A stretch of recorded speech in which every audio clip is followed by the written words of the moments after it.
Episode 6। गुरु चला गया था। माँ की आंखें भीग चुकी थीं और घर अब पीछे छूट चुका था। अब नरेंद्र के पास कुछ नहीं था, ना पैसा, ना सहारा, ना दोस्त, ना छत। बस एक चीज थी, आग। वो आग जो उसे अब एक इंसान नहीं, एक तूफान बनाने वाली थी। और यही वो सफर था जिसमें नरेंद्र मरता है और विवेकानंद जन्म लेता है। कलकत्ता की रात, धुंध भरी, हवा ठंडी और गलियों में कुत्तों की आवाज। नरेंद्र अकेला चल रहा था। उसके कंधों पर एक छोटा सा झोला, पैरों में पुरानी चप्पल, आंखों में एक लंबा रास्ता। उसने पीछे मुड़कर देखा, घर नहीं दिख रहा था। माँ की शक्ल आंखों में तैर रही थी, लेकिन उसने खुद से कहा, अब मैं पीछे नहीं देखूंगा। और पीछे देखा तो मेरा मिशन मर जाएगा। वो एक खाली मंदिर के वरामदे में बैठ गया। वहां एक पुरानी सीढ़ी थी और उस सीढ़ी से उसने सिर टिकाया और पहली बार वो सच में अकेला हुआ। ऐसा अकेला जैसे इंसान खुद भी कट जाए, जैसे इंसान खुद से भी कट जाए। सुबह हुई, पेट में जलन थी। नरेंद्र उठा, आसपास देखा, कोई नहीं। मंदिर का पुजारी दूर बैठा था। नरेंद्र ने धीरे से पूछा, बाबा, बाबा, थोड़ा पानी मिलेगा? पुजारी ने घूर कर देखा, पानी तो मिलेगा पर खाना नहीं। नरेंद्र ने कहा, मैं खाना मांगने नहीं आया, बस मैं जीवित रहना चाहता हूँ। पुजारी ने पानी दिया। नरेंद्र ने पानी पिया, लेकिन पेट की आग पानी से नहीं बुझती। वो आगे चल पड़ा। सड़क पर लोग चाय पी रहे थे, समोसा बिक रहा था। हलवाई की दुकान से मिठाई की खुशबू आ रही थी, लेकिन नरेंद्र सिर्फ खुशबू खा रहा था और खुशबू से पेट नहीं भरता। दोपहर हो गई। नरेंद्र का सिर चकराने लगा। उसने एक दुकान के सामने रुककर कहा, भाई, थोड़ा खाना मिल सकता है? दुकानदार ने उसे ऊपर से नीचे देखा और बोला, कौन है तू? साधु है या चोर? नरेंद्र ने कहा, मैं साधु नहीं, अभी नहीं, बस भूखा हूँ। दुकानदार ने गुस्से में कहा, भूखा है तो काम कर, भीख मत मांग। नरेंद्र का चेहरा लाल हो गया। उसकी आंखों में आंसू आ गए, लेकिन वो रोया नहीं। उसने बस एक बात अपने अंदर कही, दुनिया गरीब को इंसान नहीं मानती, मैं तो इंसान बनना सिखाऊंगा। और वो आगे चल पड़ा। कुछ दिनों बाद नरेंद्र एक रेलवे स्टेशन पहुंचा। स्टेशन बहुत पुराना था, लोगों की भीड़ थी। कोई मजदूर था, कोई किसान, कोई व्यापारी। रेल की सीटी और धुएं की बदबू। नरेंद्र ने प्लेटफार्म पर बैठे लोगों को देखा। किसी की आंखों में उम्मीद थी, किसी की आंखों में थकान और किसी की आंखों में सिर्फ मौत का इंतजार। एक छोटा बच्चा अपनी माँ से बोला, माँ, भूख लगी है। माँ ने कहा, चुप रह, पानी पी ले। नरेंद्र की सांस रुक गई। ये वही लाइन थी जो उसकी माँ ने उसे कभी बोला था। उसने आंखें बंद कर ली और मन ही मन में कहा, गुरु, आप सही थे। भगवान मंदिर में नहीं, रेलवे स्टेशन पर भी बैठा है। नरेंद्र ट्रेन में चढ़ गया। टिकट नहीं था, लेकिन उसके चेहरे पर ऐसा तेज था कि कोई उसे रोक नहीं पाया। ट्रेन चल पड़ी। खिड़की से बाहर खेत निकल रहे थे, गांव छूट रहा था। कुएं, पेड़, बैल, मिट्टी, पूरा भारत जैसे उसके सामने खुल रहा था। उसी ट्रेन में एक बूढ़ा साधु बैठा था। साधु ने नरेंद्र को देखा और बोला, तू पढ़ा लिखा लगता है, कहाँ जा रहा है बेटा? नरेंद्र ने कहा, जहाँ रास्ता ले जाए बाबा। साधु हंसा। तो तू भी मेरे जैसा हो गया है, भटकता हुआ। नरेंद्र ने कहा, भटक नहीं रहा, मैं खोज रहा हूं। साधु ने पूछा, क्या खोज रहा है? नरेंद्र ने कहा, भारत को। साधु चुप हो गया।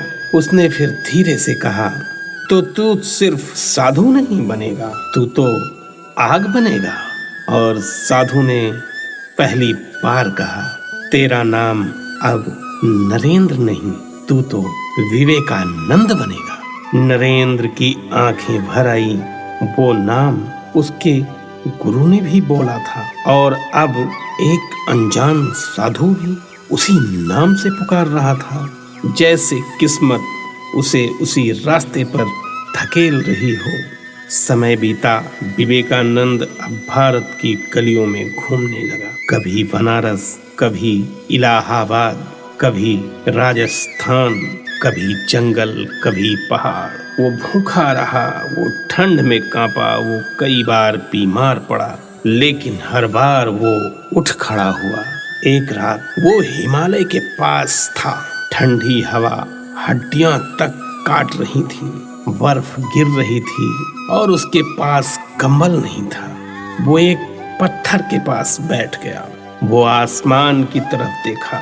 आसमान में तारे थे, और उन तारों के बीच एक अजीब सन्नाटा था। उसने कांपते हुए कहा, हे प्रभु, अगर मैं गलत हूँ तो मुझे अभी मार दे, लेकिन अगर मैं सही हूँ तो मुझे ताकत दे, ताकत कि मैं इस देश को जगा सकूं। और उसी पल हवा और तेज हो गई। बर्फ के बीच उसे लगा जैसे किसी ने उसके कंधे पर हाथ रखा हो। वो चौंक गया।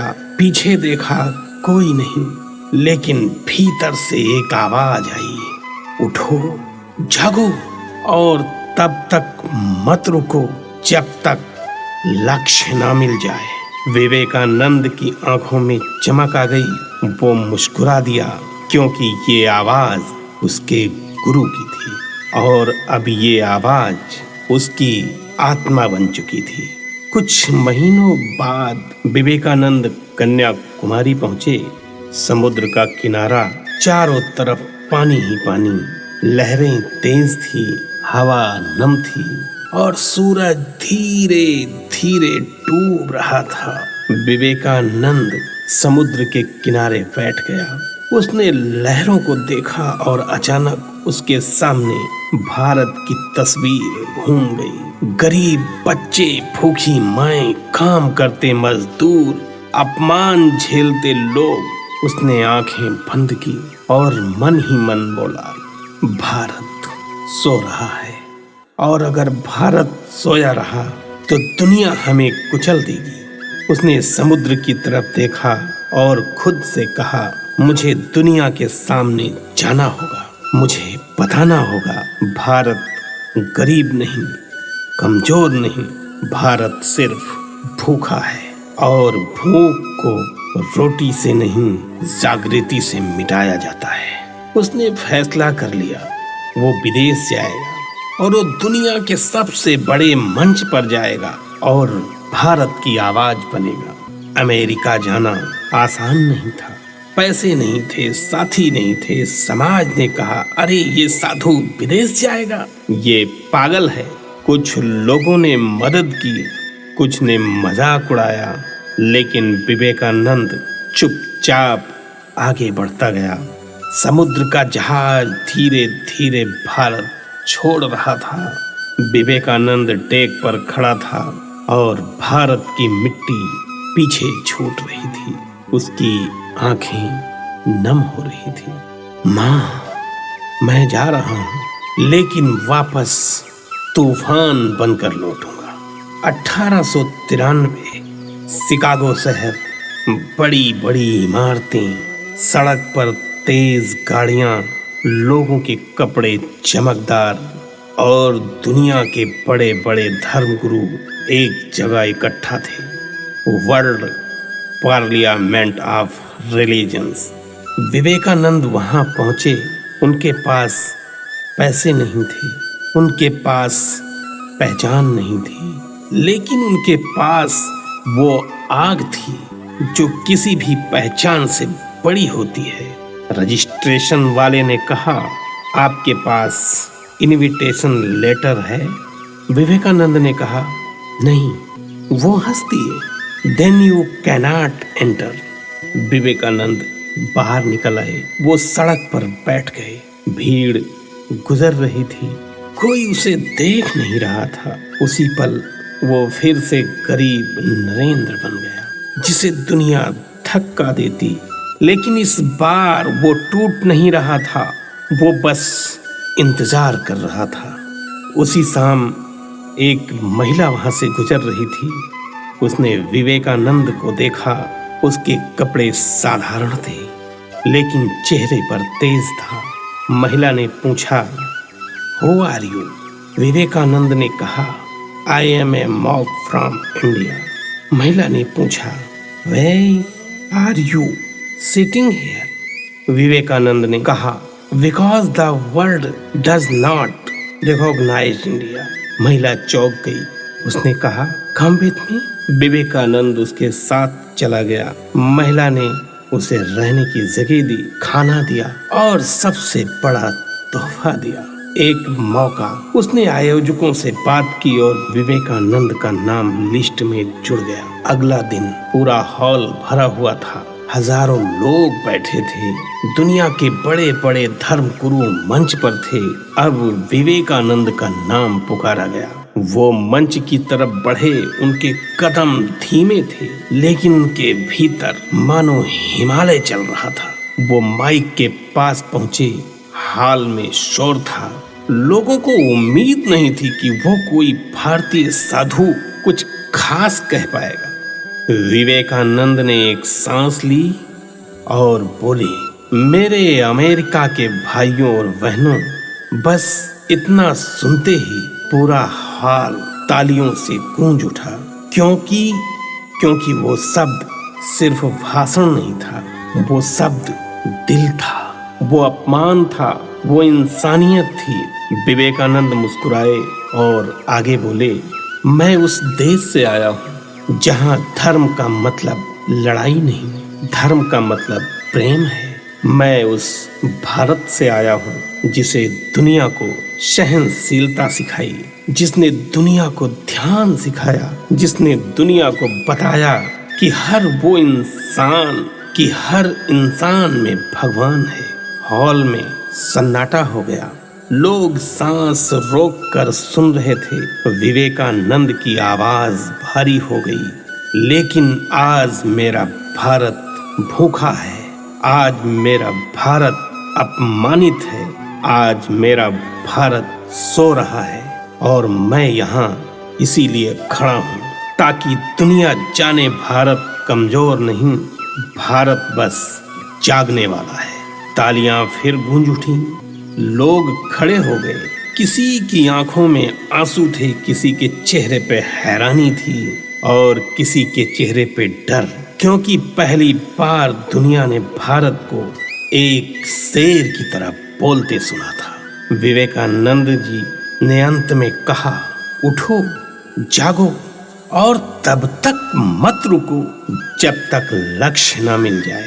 पूरा हॉल सन्नाटा, फिर तालियों का तूफान, इतनी तेज तालियां कि दीवार कांपने लगी। विवेकानंद ने आंख बंद की और मन ही मन कहा, गुरु देखिए, आपका शिष्य आज दुनिया के सामने खड़ा है। रात विवेकानंद अकेले कमरे में बैठे थे। खिड़की से बाहर अमेरिका की रोशनी दिख रही थी, लेकिन उसके दिल में भारत की मिट्टी की खुशबू बसी थी। उन्होंने अपनी डायरी खोली और लिखा, आज मैंने दुनिया के सामने भारत का सिर ऊंचा किया, लेकिन असली काम अभी बाकी है। अब मुझे वापस जाना है और उस भारत को जगाना है जो भूख में सो गया है।